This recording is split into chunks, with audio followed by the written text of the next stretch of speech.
H.O. up to the time. Mention me name. Kuti uchauya nzira ndatarisa. Ichi chidzidzo chawakavimbisa. Handina zvekuita nongobatisisa. Nekuti ndiwe wandodisisa. Baby yada kugara ndichikuona. Kwete kuti ungogara uchifona. Uchauya rini kokuzondiona. Baby yada kugara ndichikuona.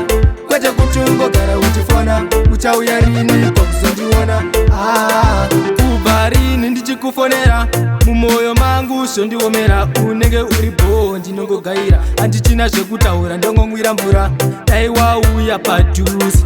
Mumoyo mangu ndikukuzi. Baby handidi ndikuruzi. Tikakushande tazuzi.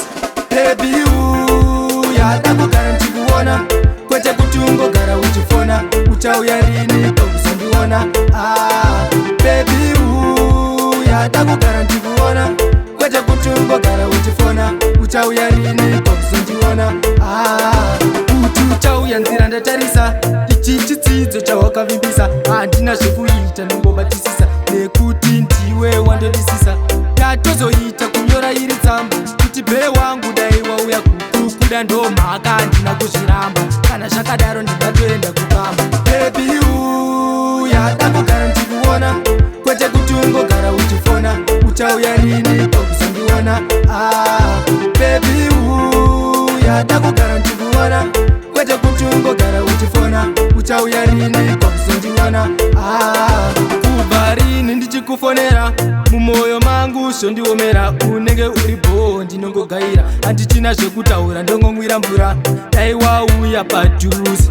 Mumoyo mangu ndikukuzi. Baby handidi ndikuruzi. Tikakushande tazuzi. Baby yada kugara ndikuona. Kwete kuti ungogara uchifona.